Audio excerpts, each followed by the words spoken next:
Pronto para mais um vídeo? Ó, toda segunda, quarta e sexta nós temos uma entrevista diferente aqui, com temas variados. Só lembrando você, se inscreva, curta, compartilhe e aperte o sininho. Fique sabendo, depois da vinheta.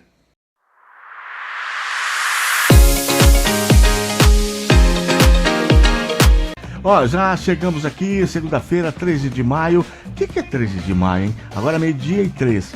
Que tinha aquela música católica assim: a 13 de maio, na cova da... Eu não lembro o que era, se era dia de Nossa Senhora ou alguma coisa assim, mas eu lembro que era. O Nenê não lembra, o Nenê tá aqui comigo, todo mundo já tá sabendo que o Nenê tá aqui com a gente. O Nenê é o Valdemir Regazo, é mais conhecido como Nenê em Veracruz, porque ele é veracruzense, grande cara, cresceu aqui em Veracruz. Ele é perito criminal e ele vai bater um papo com a gente, entre outras coisas, sobre crime, sobre formação de perito, sobre o que é a atuação, como é que é o tempo de trabalho, como é que você trabalha 24 horas, é 42 direto. Ele vai tirar todas as nossas dúvidas. Por isso, a gente tem o WhatsApp, 981026053. 981026053, para você tirar suas dúvidas, ou pelo Facebook, Onda Frequência. Facebook, Onda Frequência. Nenê, boa tarde. Eu vou chamar você de Nenê. Valdemir. Eu posso chamar você de João Carlos? Pode, mas deve, pá. Aí é coisa que lembro mesmo da antiga. Sim. É. Você tá bem? Tudo bem, tudo na paz. Maravilha. Agradeço o convite para falar um pouco de perícia e esclarecer um pouquinho pro pessoal aí como é que funciona isso. É, porque é um assunto que ele existe há anos, né? Eu estava lendo na época do detetive, como que chamava mesmo? Que era inglês? O inglês. Sherlock Holmes, né? Sim. É característico, e ficou só na ideia do romantismo e tudo mais. Mas como é que funciona um perito mesmo no dia a dia, o trabalho desse cara? Qual é que é o trabalho dele, a eficácia do trabalho desse profissional? Então, para começar, eu vou falar assim para você: para ser perito tem que ter uma formação, uma graduação, não é isso? Sim, exatamente. É. Exige curso superior, né? E muita gente pergunta em qual curso, né, pode se habilitar a fazer o concurso de perito criminal. Eu trouxe aqui o edital de 2023, que inclusive está rodando aí, né, o concurso está acontecendo. E eu vou listar aqui para o pessoal que tiver interesse. Ó, administração de empresas, análise de sistemas, arquitetura e urbanismo, biologia, biomedicina, biotecnologia, ciências da computação, ciências físicas e biomoleculares, ciências moleculares, contabilidade, direito, economia, enfermagem, engenharia de uma forma geral, estatística, farmácia e bioquímica, física, fisioterapia, fonoaudiologia, geografia, geologia, informática, matemática, medicina veterinária, nutrição, odontologia, psicologia, química, sistema de informação e tecnologia da informação. Faltou astrologia aí. Quanta base de formação. E posso dizer que a astrologia ajuda bastante. Hein? Ia mesmo? Tem que ter uma intuição, tem que ter observação, tem que ter um monte de coisa para poder tocar o serviço. Falando disso daí, a intuição, você falou sobre a intuição, eu acho que não se aprende na escola, né? Isso eu acho que vem com a pessoa mesmo. Intuir um crime, identificar o que foi, o que aconteceu. Quando você treina a observar as coisas, os objetos numa cena de crime, você tem um foco naquilo que te interessa, né? Então você acostuma com o tempo a ter o olhar crítico. Né? Então você pode falar em determinado local, falar assim: fulano entrou por aqui, ou mexeu aqui, ou essa peça está fora do lugar, ou isso aqui não é normal assim, isso aqui está tombado. Isso mesmo aqui tá sem fora. ter nunca entrado no local? Sem entrar. entrar. Normalmente é o que acontece, né? Quando você é chamado por um crime, a gente chega a primeira vez naquele local. E vocês são os primeiros a entrar? Porque tem um lance de contaminar a cena, né? Tem bastante. Quando acontece o crime, tem as pessoas que socorrem, né? Tem SAMU, né? Tem as pessoas que correm atrás dos autores, Então existe uma série de eventos, né? A chegada da polícia militar, aí depois tem a preservação. Até esse momento, o local pode ser mexido.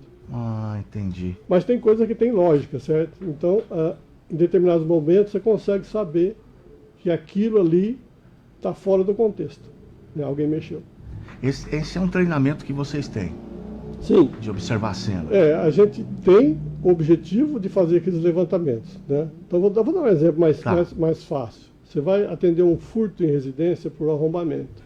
Então, você vai olhar o arrombamento, porta, janela, fechadura, seja lá o que for. Foi utilizado algum instrumento, porque deve ter uma marca lá.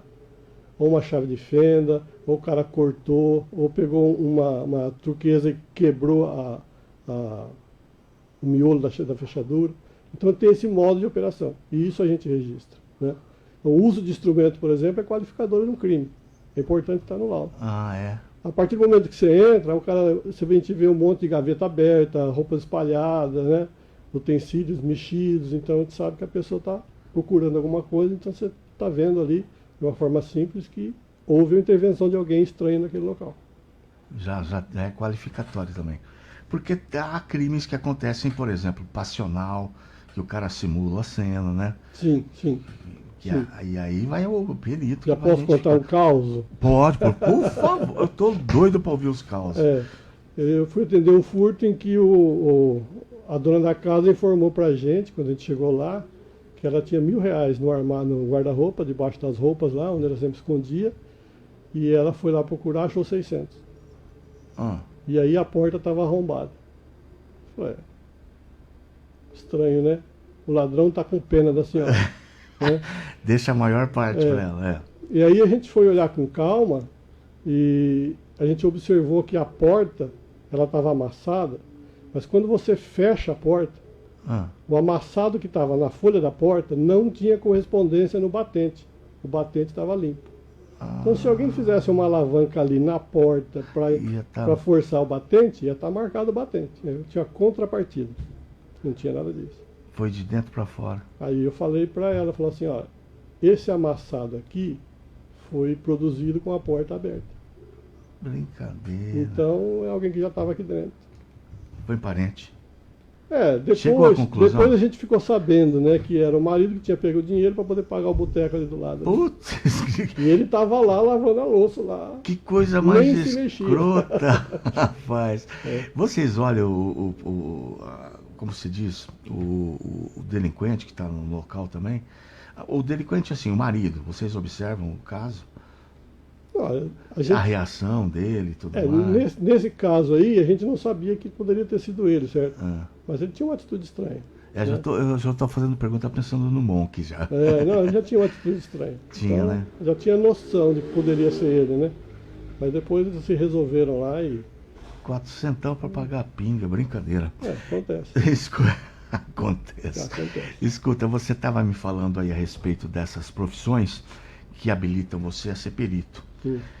Cada uma dessas profissões tem uma especialidade dentro da perícia ou vai atuar todo mundo na mesma área? Você é habilitado para fazer o concurso quando você tem essas profissões. A partir do momento que você passou no concurso, aí você vai fazer uma escola de polícia, certo? Lá no Butantã, que é a Academia de Polícia Civil lá. E lá você aprende vários assuntos, né, da prática pericial, né? Então você aprende sobre documentos, você aprende sobre grafotécnico, você aprende sobre acidentes de trânsito, legislação de acidente de trânsito, você aprende sobre crimes contra o patrimônio, furto, dano, a gente aprende como crime contra as pessoas, né? Suicídio, homicídio. A gente aprende medicina legal, que é para observar o corpo, para ver o ferimento, que tipo que é, que objeto que foi produzido, se é uma faca que tem um corte só, tem uma faca que tem 2 cortes, que é um punhal. Então a gente tem um monte de informação que você pode usar no dia a dia, né? Entendi. Aí também tem a área de engenharia, que é muito específico, né? Aí precisa ser, em determinados casos, precisa ser engenheiro civil, né? Um cara para verificar o desabamento de um prédio, por exemplo, ele tem que ter um conhecimento específico na área de engenharia civil, né? Então esse tem que ser um perito de engenheiro na área civil. Entendi.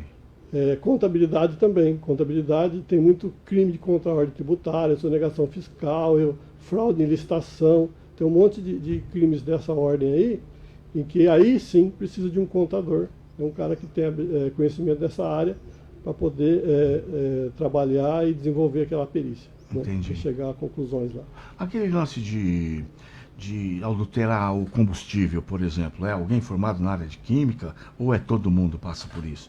Porque, por exemplo, dentro de uma atividade matemática, ou engenharia, ou farmácia, ou estatística, eu tenho afinidade para esse tipo de estudo. Talvez tenha alguma vertente dentro da perícia que me encaixe, né? Tá. Tem muita gente que entra lá com conhecimento em informática. E a demanda por informática está sendo muito grande. Hoje, né? Então, esse profissional, esse perito que é formado em informática, que tem essa condição na formação, ele pode ser deslocado para trabalhar especificamente nessa área. Então, ele trabalha interno lá, fazendo esses levantamentos, né? O cara pode, por exemplo, sair à busca de locais de pedofilia, né? Então vai ter que ir na residência do suspeito, fazer uma coleta de informações lá para ver se consegue levantar esses dados e caracterizar ou não esse crime. Entendeu? Entendi. Então o cara é especializado na área. Na área que eu falei de adulteração de combustível A adulteração de combustível, existe aí tem um órgão que inspeciona, que é a ANP, a Agência Nacional de Petróleo. Então as denúncias de adulteração de combustível devem ser oferecidas para a ANP. Não passa pela polícia, né?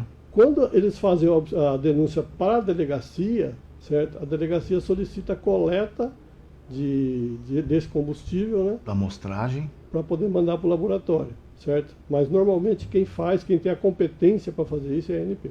Ah, tá, entendi. Porque tem outros setores, por exemplo, a balística. Você é hábil a balística a fazer esse teste? Nós temos capacidade e conhecimento para fazer. Então, precisa ter, porque, por exemplo, se chega no local de crime, tem cápsula e tem projétil. Então você tem que pegar aquilo de um modo a não prejudicar os elementos que tem ali, porque o projétil, por exemplo, ele tem microfissuras, que são os defeitinhos que aquele cano da arma produz no chumbo. E aquilo ali é que identifica a arma. Por exemplo, se eu for dar um tiro de teste, eu vou coletar aquele projétil e vou comparar com o projétil que está no local, vou colocar no microscópio e vou achar essas microfissuras. Como se fosse a digital da arma. Para poder determinar, falar assim, essa arma disparou esse projétil. Poxa, brincadeira. Mas existe um laboratório pronto para isso, né? Tem equipamento específico. Aqui vocês em Marília trabalham mais em que área? Aqui a gente faz a clínica geral. Algumas coisas mais específicas, por exemplo, LSD, fazer exame de... Vocês fazem isso também?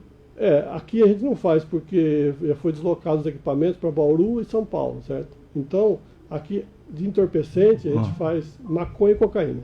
Né? Fora disso, comprimido, êxtase, algum outro tipo de... A parte química mesmo. Que precisa do equipamento especializado, aí a gente manda para Bauru e vai para São Paulo também. Isso aí é deficiência da mão de obra, de não ter aqui? Poderia ser feito aqui? O equipamento é caro, né? E a demanda não é tão grande para poder investir no equipamento caro. Então existem alguns equipamentos, aí é só deslocar o serviço. Porque no caso de balística, realmente aqui, homicídios são poucos, né? Sim. Através de bala, né? Quando você pega esse cangaço aí, tem quilos de projéteis, Deus me livre, então, cara. esse é feito uma varredura aí para alimentar banco de dados para que, eventualmente, um tiro que tenha sido dado lá seja compatível com outro tiro que tenha dado em outro local, você começa amarrando uma coisa na outra. Eu cheguei a ver, no caso desse do Caipira mesmo, Rota Caipira, né? De uma situação de tiro mesmo. E que o cara foi identificado, tinha cometido crime, acho que no Ceará, alguma coisa assim. Sim. Foi pego aqui na região de São Paulo e tudo mais. Esse trabalho de DNA. Sim, é o que está acontecendo, inclusive... Porque eles esquecem máscara, tem fio de cabelo, né? Então, esse caso, a gente está fazendo levantamento coletando material de DNA e mandando para o banco de dados, certo? E aí, qual que é a diferença da impressão digital? A impressão digital tem um banco de dados lá, certo? Tudo bem, existe um espaço de tempo de 88, acho que até 98, que muita gente não está cadastrado, certo? Mas estão fazendo interligação com com outras fontes de fornecimento de impressão digital. Então, esse banco de dados está sendo completo. Então, quando você manda uma impressão digital para lá, é possível que dê um positivo lá de alguém. Poxa. O DNA já não é assim, É. porque o banco de dados do DNA está sendo montado ainda. Tá. Então, às vezes você manda o DNA lá de um cara que é criminoso, mas não dá, não bate ainda. Nós estamos progredindo, né? Sim. Estamos progredindo. Vamos chegar lá. Aquela balaclava, né? Que o pessoal fala, aquela touca que o pessoal usa. Boné. Fica um cabelo ali, coisa, cara, bituca de cigarro, né? Coisa. Brincadeira. Isso é feito em Bauru, Não, o banco de DNA é São Paulo. São Paulo? Mandado tudo para lá. Ainda está bem distante, né, da gente. É centralizado, né? Porque demanda um certo cuidado para manipular isso, né? Você tem que evitar todo tipo de contaminação. Então existe todo um procedimento para ser mandado. Todo um treinamento antes disso, né? Tem que montar uma cadeia de custódia, que chama, né? É como se eu pegasse uma faca no local de crime, eu examino ela, faço os exames necessários e lacro. Lacrou, ela fica preservada até alguém tiver algum interesse de fazer algum exame nela. Certo? E aí fica anos e anos. Anos e anos ali, brincadeira. Eu vejo aqueles depósitos de arma, aquele monte de coisa trancado ali. Ó, a gente vai fazer um rápido intervalo. A gente está conversando com o Valdemir Regazo aqui. Ele é perito criminal. Se você tem alguma dúvida nessa área, se você quer entrar para trabalhar, o pessoal ganha bem pra caramba, viu? O cara chegou aqui num Jetta fenomenal. Mentira! Mas é uma profissão bonita pra caramba. Eu cheguei a estudar mesmo, né? A matéria. E vi diferença de esganadura, de enforcamento e tudo mais. Tem todo um trâmite diferente. É uma profissão diferenciada. Trabalha anatomia, é uma coisa bonita. Se você tem dúvida, liga aqui, o Onda Frequência, no Facebook e pergunta para ele como é que funciona e a gente vai fazer a pergunta, tá ok? 12h19, a gente vai dar um rolê e volta já já. Já estamos de volta com Fique Sabendo, já estamos no ar, na linha. Agora, 12h23, hoje segunda-feira, 13 de maio. Ninguém me lembrou de onde que veio essa musiquinha que eu falei aqui, ó. Ó, Eduardo Tavares Guimarães, grande perito criminal de Marília, falando sobre você, meu. Conhece? Colega nosso, trabalha com a gente lá. Tá certo. Falei com um dos seus amigos lá, o Rubens, acho. Legal, gente boa também. Me mandou todo o material que eu preciso estudar para poder ser um perito. Já pensou de perito, cara? Espetacular. Eu ia meter uma perna total. Eu ia fazer um estrago. Perito criminal, ele é designado Polícia Civil ou não? Até 98 era da Civil. Era da Civil? Aí criou-se a Superintendência da Polícia Técnica Científica. E aí a gente tem a parte administrativa, a parte funcional, a gente é separado. Certo? É independente, né? A fiscalização, que é corregedoria e a academia de polícia, as instruções ainda é vinculada à Polícia Civil. Porque para fazer o processo para ingressar nesse trabalho tem todo aquela parte técnica, física, natação, não tem? Perito tem a prova escrita, a prova preambular lá, que é o teste. Depois tem a prova escrita. Depois tem a investigação social, estou lendo aqui. Depois tem a prova oral, que é em cima da matéria, né, estudada. E depois tem prova de título. De peritos, nesse último concurso, não se exigiu prova física. Prova física. Não. Ainda bem. O que manda, na verdade, é o edital do concurso. Quando sai o edital do concurso, a regra do certame está ali. Você lê aquilo ali e aquilo que está escrito é o que vale. Tá. Escuta, aí a diferença do perito criminal e o perito forense? O perito criminal, no caso, meu cargo efetivo dentro do Estado de São Paulo, ele trabalha com crime, certo? Existem outros peritos rodando por aí. Peritos judiciais são aqueles que são designados pelo juiz para esclarecer determinadas coisas em cima de algum caso em que é de confiança do juiz. Então ele nomeia o perito, seria o perito judicial. Vou dar um exemplo, uma avaliação de um veículo que sofreu um acidente. Avaliação qual a perda, se deu perda total, se não deu, né? É um exemplo mais simples, tá? Então ele nomeia um perito que conhece a área, certo? Ele vai fazer um laudo e informar qual é o valor do dano daquele carro. Tá, esse é o trabalho específico dele. Nomeados pelo juiz. Né? Então, um cargo de confiança, né? Cargo de confiança do juiz. Tá. É porque na minha inocência, na minha ignorância, eu gostava de falar e comentava com as pessoas que o perito é o cara que apresenta o laudo final para um juiz determinar uma acusação ou não. Sim. Né? Fazer é um laudo mesmo. Sim, é uma prova, certo? Um dos tipos de prova. Existe a prova testemunhal, que a pessoa vê e fala daquele caso. Existe a prova que o acusado pode oferecer, tipo ele falou aquilo que ele fez, certo? No seu interrogatório. E existe a prova material.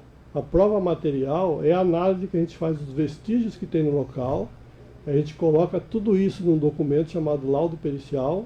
Essa é a prova material que vai ser encartada no processo. Então é mais uma prova, certo? Como prova material, normalmente se dá um pouco mais de valor a ela. É incontestável. Não, pode ser contestável. Pode ser. Porque assim, a gente é ser humano, pode errar, certo? Só que o vestígio não mente, tá? Se você vê um buraco na parede, certo? E tem um chumbo incrustado lá, é um tiro, certo? A forma tal, e o objeto que tem lá foi um tiro. Né? Então é a prova incontestável, essa sim. Agora, se eu interpretar aquilo ali como um tiro que resvalou em algum lugar, ou alguém deu um tiro direto, pode ser que eu erre, certo? Entendi. Então o vestígio, ele é incontestável. A interpretação pode ser discutida, certo? A interpretação vai no laudo? Sim, vai. Vai? Porque você descreve tudo que está lá e depois você conta a história de como ocorreu. Aconteceu isso, disso, então você vai interligando os fatos. Tá? Não vou dizer que é 100%, certo? Mas 99% está certo. Né? Porque você está vendo o vestígio, você está falando sobre ele. Tá? A não ser que seja uma interpretação um pouquinho mais fora daquele ambiente, que talvez pode dar alguma dúvida.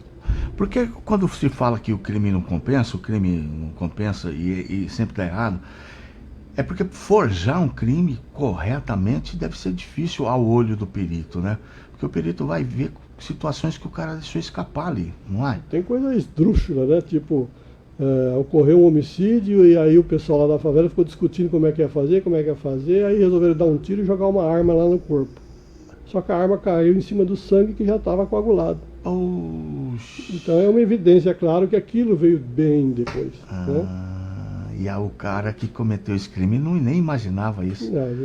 Fiado da mãe, o perito é fiado da mãe, né, cara? Esse crime aconteceu em Marília?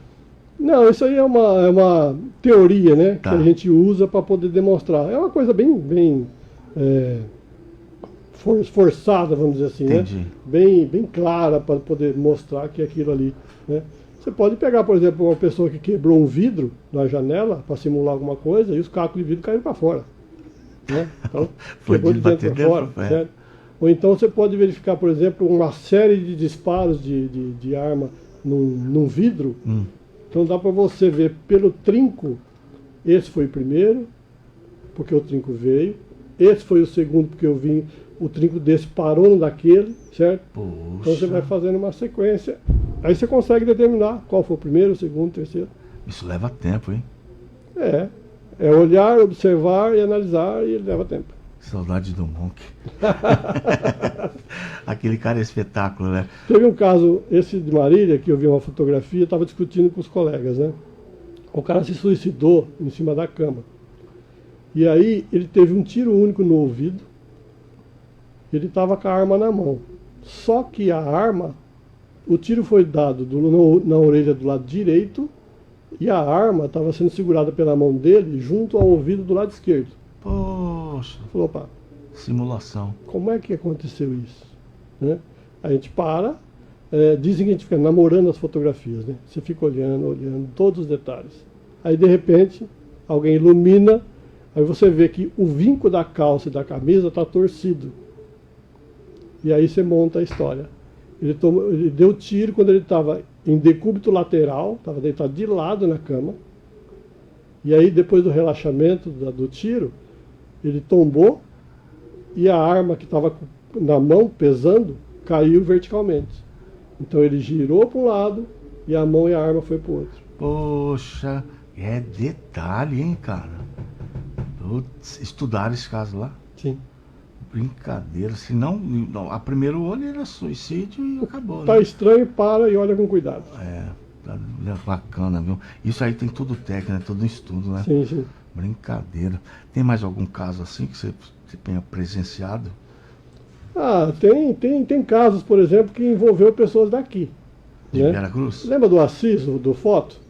Do Lembro. Katsumi? Lembro. Então, ele foi fotógrafo com a gente lá um tempão, né? Ah, Até eu trabalhei com ele num caso, fui fazer uma vistoria de um local de acidente que tinha acontecido lá. E ele percebeu que eu estava demorando no local, né? E aí ele chegou perto de mim e falou assim, o que é que você está procurando? Eu falei, estou procurando o sítio de colisão, aonde os veículos bateram. Fragmento de vidro, algum arrastamento de pneu, alguma coisa. E ele já, né, com muito tempo de serviço, ele era fotógrafo, né? Ele falou assim, serve aquela porção de terra ali, porque o carro bate e já cai a terra. Então, é um dos vestígios mais categóricos, né, de onde bateu, né? Bateu, caiu, ficar no chão, né? Aí eu falei para ele, cara, estou olhando aqui faz tempo, eu não vi. Vambora. Faz a foto. Já fiz. Ele era uma figura. ele tá aqui, tá trabalhando aqui agora. Assis, né? É. Bacana, essa foi legal. Essa foi legal. Tem um recado aqui, ó. Janu Ilia Gomes, boa tarde. Conhece? Não. Não, então não faz diferença. Escuta, agora com relação à profissão, há 45 anos o cara entra na perícia? A partir de 45? Não tem limite de idade, não. Não? Não. Porque eu estava vendo na matéria que eu estava assistindo outro dia, a partir de 45 anos ele entra. Eu acho que tem que ter todo um preparatório antes. Não, eu a acho que a polícia graduação, militar né? tem limite de idade, né? Da perícia, não. Não. Não me recordo. Para entrar na perícia, não para sair da perícia. Não, concurso público, não tem limite de idade. Não tem, né? Não. Nem a polícia militar? A polícia militar tem. Ah, tá. Porque aí o cara tem que correr atrás de alguém, né? Então. É, brincadeira. Escuta, agora tem nos Estados Unidos, a gente vê bastante também, a parte de crime contra o Estado, contra a nação, né? De imposto de renda e tudo mais. Lá tem um departamento envolvido com isso, né? Sem ser a perícia. A Receita Federal mesmo. Aqui a Receita Federal não trabalha junto com vocês? Não, são serviços independentes, né? Lá eles têm auditores fiscais da Receita Federal, isso né? aí, Esse auditor. pessoal aí que trabalha na fiscalização. Né? Inclusive eu passei perto do concurso desse aí, quase que eu entrei. É mesmo? É. Poxa, se Fiz em tivesse... 94, por 2 questões eu não consegui entrar. E não tentou de novo? Não, porque aí o negócio complicou muito, né? Tinha matéria de informática, por exemplo, nível de pós-graduação, aí já Aí já fica difícil, né? começou a sair fora da... Fora da casinha aí não vira, não funciona. mas já era para eu ficar ali mesmo. Tá Onde eu certo. estou. Foi bom. Escuta, crimes na área de falsificação, essas coisas, existem em Marília? Dinheiro, CNH, contrato, atestado médico, tem bastante. Tem. Nós temos um aparelho lá que mede frequência da luminosidade, e aí apareceu um atestado médico que falsificaram o 3x8, né, acrescentaram lá. A olho nu você vê que era uma tinta azul. Mas quando você coloca no aparelho para retirar certas frequências da luminosidade, uma das lançamentos sumiu. Então a gente viu que a tinta era azul, mas ela tinha outra característica de frequência, né? Então a gente conseguiu mostrar. A gente faz a fotografia e mostra que ali houve um acréscimo. Nota falsa, dinheiro falso. Em Marília roda bastante, né? Tem bastante. Tem bastante. Tem vários itens de segurança na nota, né? Microletras, uns defeitos propositais, tal, filetes luminescentes. Mas a olho nu não se percebe, né? O pessoal usa muito a luz ultravermelha, né? Ultravioleta, que é o mercado lá, eles colocam uma luzinha em cima lá para ver se reflete, né? Para ver se é original. Se refletir, por exemplo, o papel inteiro, pode parar. Pode parar. E o combate a esse crime é como? É federal, né? Então tudo que a gente faz lá é um crime federal, falsificação de moeda. E aí é encaminhado para a Polícia Federal. Entendi. Aí eles que partem para a investigação e tudo mais. Vocês têm a prova, né? Coleta de provas. Porque tem bastante nota falsa lá. E esses lances de golpe que tem bastante? golpe do Cara, boletim, isso é com vocês golpe do também? WhatsApp, essas coisas, é difícil, hein? É difícil. É difícil pegar, né? É difícil. Mas aquele do velho da loteria esportiva? O estelionato tradicional? É. Aquele lá normalmente não chega nenhuma prova pra gente fazer esse exame, né? É mais lá a conversa, né? Ninguém vai deixar o bilhete ali e É tal. por vergonha? Tem gente que não denuncia por causa disso, né? Porque é vergonhoso, né? Cara, se você vê o negócio acontecer, dá uma coceirinha pra cair, né?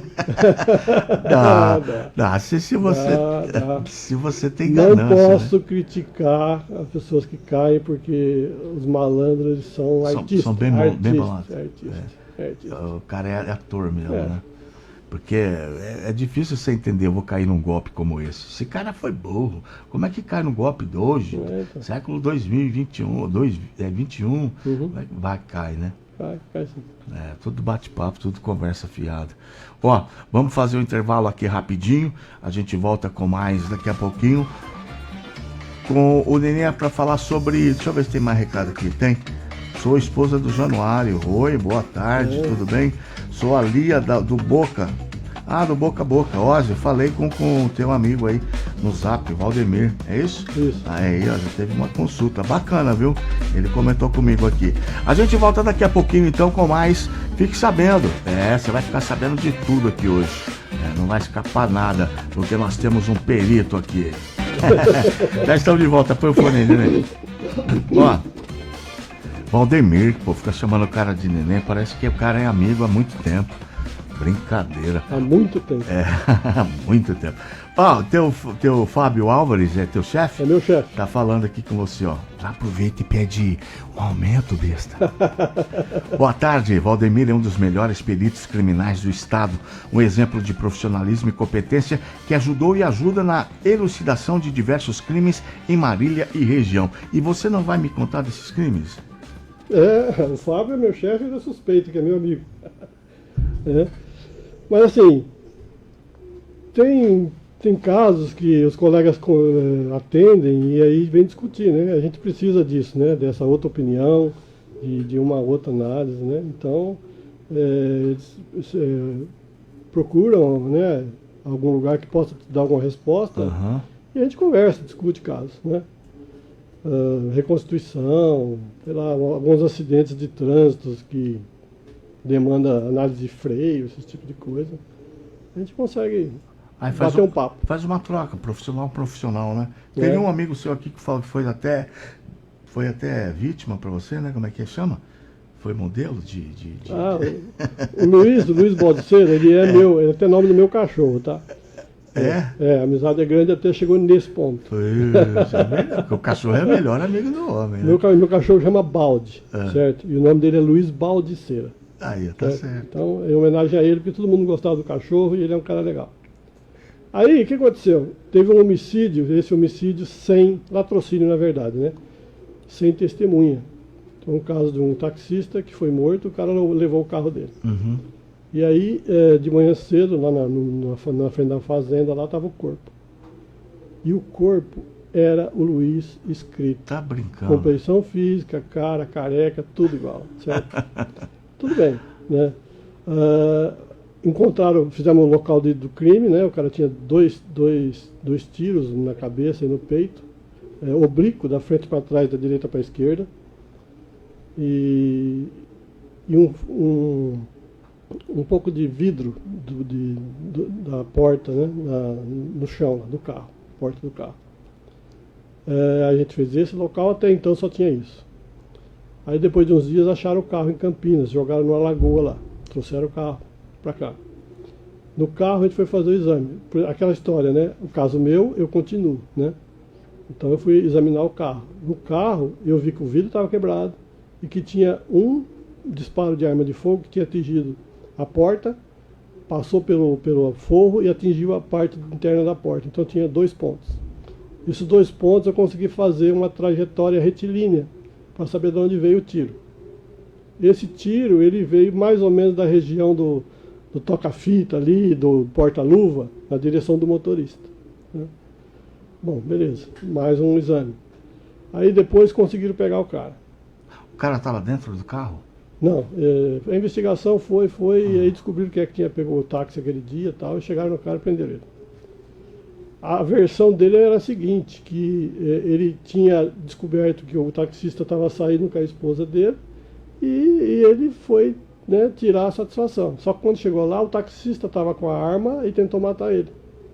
Eles disputaram a arma dentro do carro, e aí ele conseguiu virar a arma para o lado do taxista e deu os 2 tiros. Poxa. Beleza? Essa é a história. Aí o promotor pediu uma reconstituição. Na reconstituição, a gente conseguiu, isso também não é de um dia para a noite, tá? É muita análise, muita informação. A orientação dos tiros é incompatível com uma disputa pela arma. Se está disputando uma arma frente a frente com o cara e a arma disparar, você vai tomar um tiro de frente. 2 tiros de frente.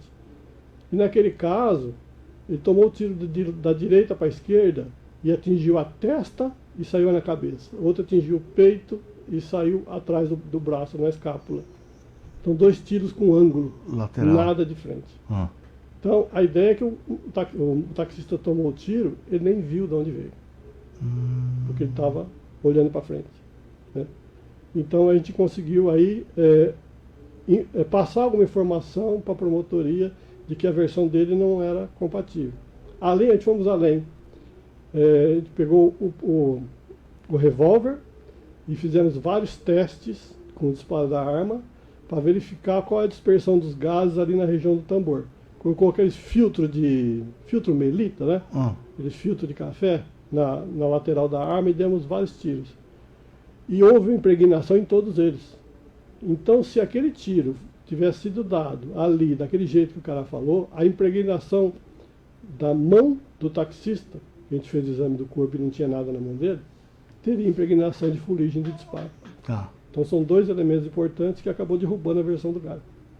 Brincadeira, cara. Como é que vocês inventam isso de filtro? Da onde vem essas ideias? A gente precisa fazer um teste, certo? E aí a gente tem, de certa forma, uma instrução para fazer isso, né? Até fazer distância de disparo. Distância de disparo, você coloca um anteparo a 1 metro, a 2 metros, a 3 metros e vai fazendo os disparos. E aí com aquele alvo, a gente joga um produto químico lá e ele vai ter a dispersão dos gases que saem da boca do cano. Então, com vários testes, você consegue fazer uma estimativa da distância do tiro. Não tem crime perfeito. Não sei, deve ter. Não, analisando dessa forma, bicho, com essa análise, é porque demanda muito tempo de trabalho do perito, né, em cima de um caso só. E não tem um caso só, né? Quanto mais trabalho, mais tempo de carreira, mais coisas você vê, mais habilidade você vai tendo.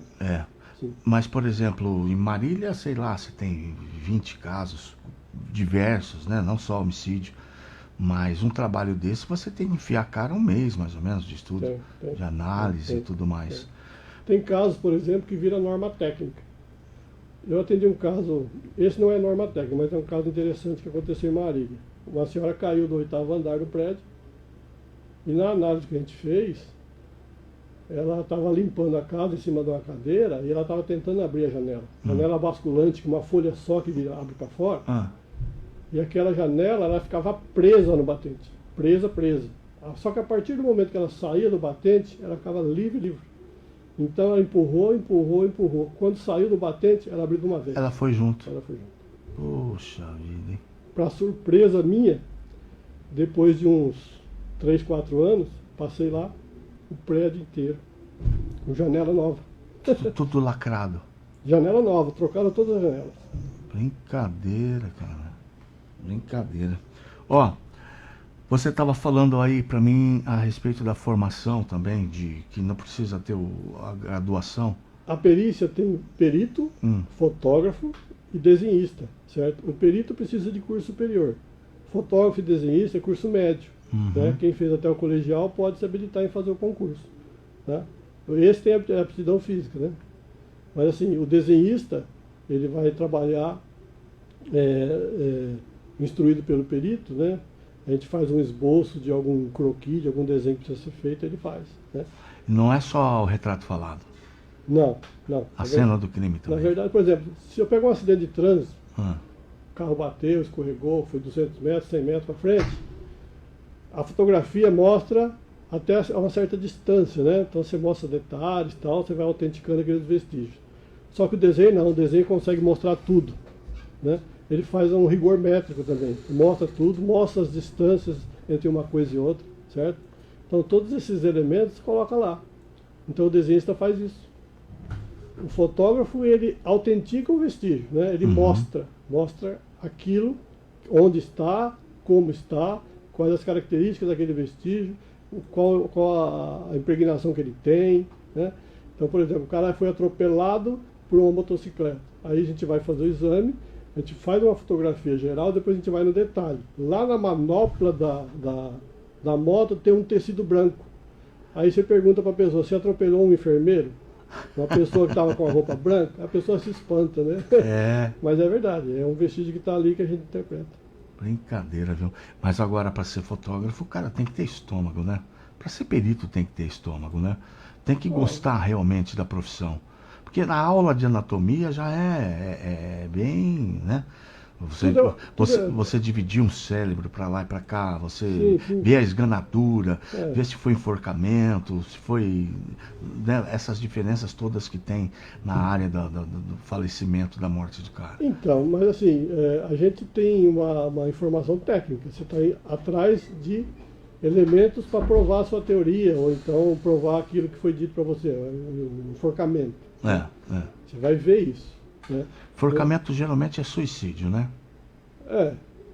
A gente lida como homicídio toda vez que a gente chega. Homicídio, isso. A gente chega, é um suicídio. A gente chega na mentalidade de que aquilo é um homicídio. Tá. Se a gente não conseguir descartar, realmente a gente confirmar que é um suicídio, né? Que ele teve todos os elementos necessários para ele mesmo produzir aquilo. Então, mas assim, a mentalidade é sempre chegar desconfiado. Tá. Né? Porque simulação de suicídio acontece. Né? Então é o tipo da lesão, se o instrumento utilizado é o mesmo que decalcou lá o pescoço, né? Existem duas ações de forças, por exemplo. Quando você pega uma esganadura, a força é horizontal. Quando o cara se pendura no enforcamento, a força é vertical, é diferente. Né? A posição do pescoço ficou, né? Todos os elementos a gente junta. Brincadeira. Tem a esganadura, tem enforcamento, tem outra. Tem uma terceira. Tem o degola, né? Que é o degola, né? Feito com cinto, com corda. Corta tudo. Deus me livre, Deus é pai. Mas a gente olha com olhar técnico. Por isso que às vezes você está procurando vestígio, você está fora da cena mesmo. Daquilo, né? Daquele sentimento, né? Agora quando é criança não tem jeito, cara. Quando é criança a gente sofre. Você já viu isso, Sim, bastante. Meu pai. De homicídio? Acidente de trânsito, homicídio, morte acidental, tem de tudo. E aí você tem que aprender a lidar com isso. Tem. Isso não tem instrução não, né? Brincadeira. Tem uns recados aqui, eu não sei se eu vou ler ou não vou ler. Eu não sei o que o Cleberson me arrumou aqui. O que você arrumou aqui, Cleberson? É pra dar play? Eliana, se conhece? Não sei quem é, não. Bom, tem diferentes fatores, diferentes cargos de... Não? Não, então não. Tá certo, do recado do chefe aqui. Aí a gente tem a formação, então, de graduação e fotógrafo, né? Isso, nível médio. Fotógrafo e desenhista, né? Existe ainda esse negócio de retrato falado ainda? Olha, fizemos uma vez, quando houve a necessidade, certo? E no final o cara, ele estava mentindo, né? Que ele não tinha visto, mas ele tinha visto uma outra coisa, ele estava disfarçando. Ele desenhava o Michael Jackson, né? Foi solicitado para a gente fazer esse retrato falado. E a gente abraçou a causa, vamos fazer. A gente normalmente não faz. Quem faz normalmente é o pessoal da investigação. Entendi, tá certo. No caso de documento falso, CNH falsa, também passa por lá isso? Bastante. Isso tem bastante, Existe um tipo de impressão gráfica, que é calcografia, que é a tarja mais escura que tem na lateral, ela é alto relevo. E é difícil de se fazer a falsificação daquilo.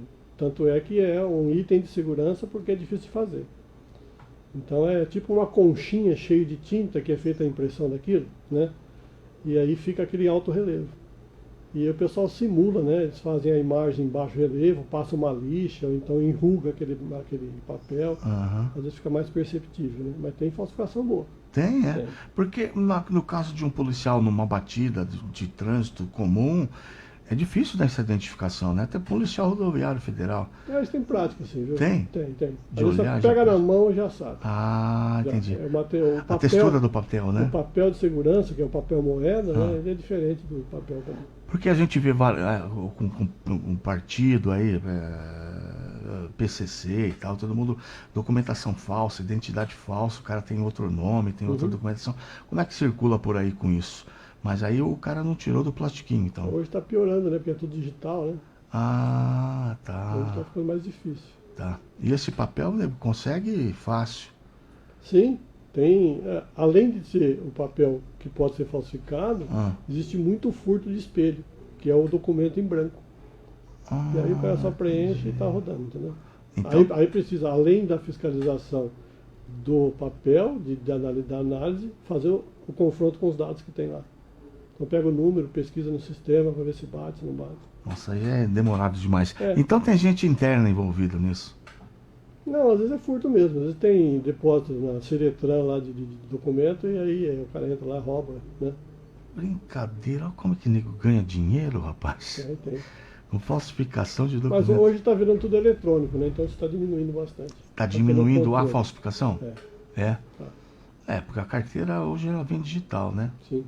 E hoje, o digital você consegue confrontar, tem código de barra, tem tudo, para ver se está no sistema, se está correto aqui. Ah, tá certo. Esse é da parte mais chata. Eu queria vir falar de crime mesmo. Crime. É. Mas você não quer falar, pô? Não, falar.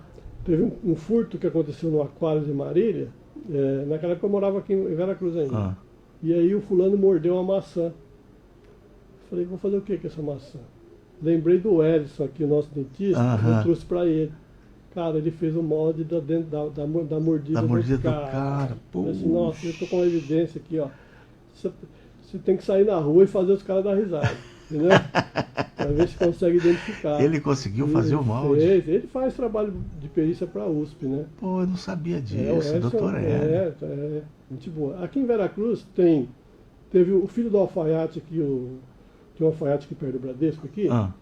o Divaldo Bernardes, ele foi legista, trabalhou com a gente lá, acho que deve estar em Bauru agora, né? Médico legista. Aí tem a Adelina, mãe do Fio, trabalhou com a gente lá no ML, né? A Márcia Guerreiro também trabalhou com a gente lá, né? E aposentou. E hoje tem o Bato, né? O filho do Dr. Janine, que trabalha com a gente lá. Tem bastante gente aqui de Veracruz. Tô bacana isso aí. Já tinha o Miro, né? O Miro da refrigeração lá em cima. Ah. Ele era da Polícia Civil, ele foi emprestado pra gente, todo o período lá que ele trabalhou com a gente lá. O Miro? O Miro, Verdade. ó. Teve uma vez que a gente estava vindo de Galha, né?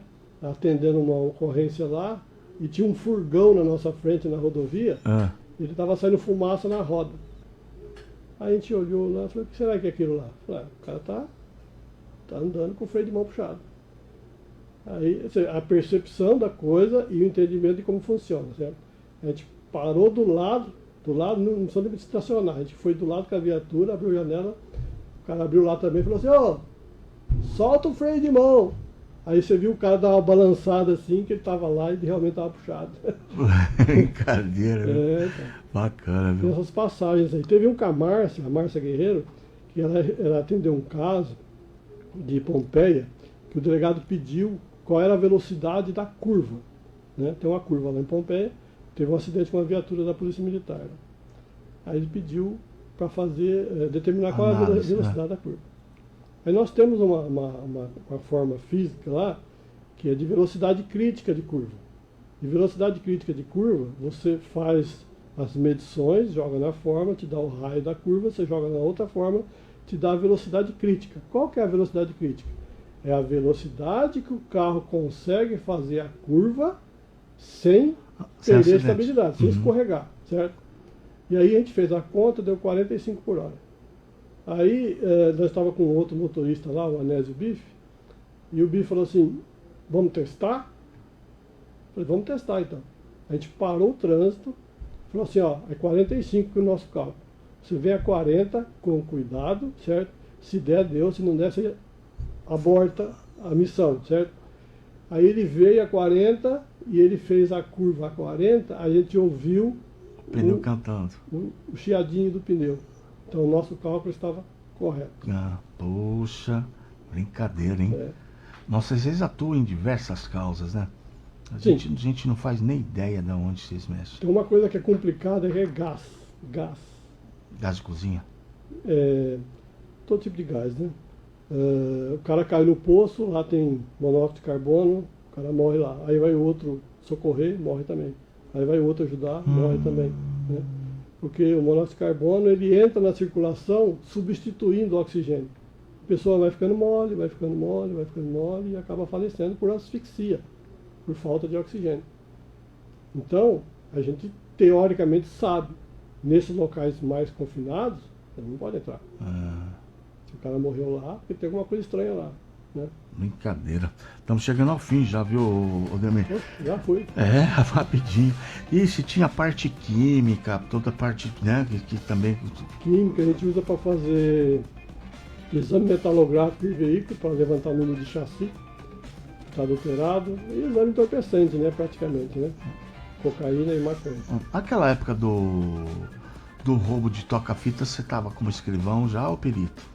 Eu trabalhei 5 anos como escrivão, de 85 a 90. Aí de 90 eu passei para perito. Era toca-fita. Era? Era toca-fita. E aquela época de queimar carros? Então, também estava de plantão. A gente corria atrás lá quando tinha notícia, mas a gente não tinha muito o que fazer, né?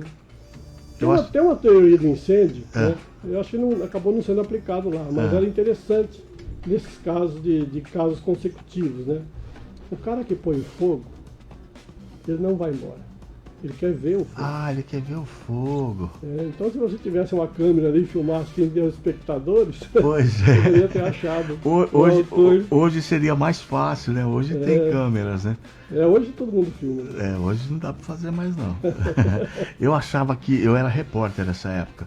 E eu achava que ia ser indecifrável. Não ia ter como achar o cara. Uma hora deixa uma perninha pra trás. É a nossa observação que às vezes a gente consegue chegar. Né? Não tem crime perfeito, não. Neném, eu te agradeço demais a tua presença aqui, esclareceu bastante coisa pra gente. Acho que ficou bastante coisa sem perguntar também, mas aí você volta numa outra ocasião, tá? Eu agradeço demais. E você tá devendo a tua esposa dela vir aqui falar com a gente sobre psicologia. Ela trabalha na AMEI, né? A AMEI é a Associação Marilhense de Esportes Inclusivos. É maravilhoso o trabalho deles lá, é muito bonito. E ter alguém que aplica testes lá e trabalha com eles é bem legal. Sim. Ela é voluntária lá na AMEI e ela é fotógrafa técnica pericial, ela trabalha comigo lá. Tá joia. Além de ser psicóloga. Ah, é? Tá certo. Obrigadão, cara. Obrigado eu. Foi muito bom. Foi bom te ver, há muito tempo que eu não te via. Ó, 13 horas já estamos sabendo, já estamos saindo, já estamos sabendo de tudo. E quarta-feira tem um nutrólogo aqui, a gente vai aprender a comer direitinho. O nutrólogo sabe das coisas, velho. A gente vai aprender a comer direitinho, como cuidar do corpo de uma forma legal. Tá joia? Fiquem todos com Deus.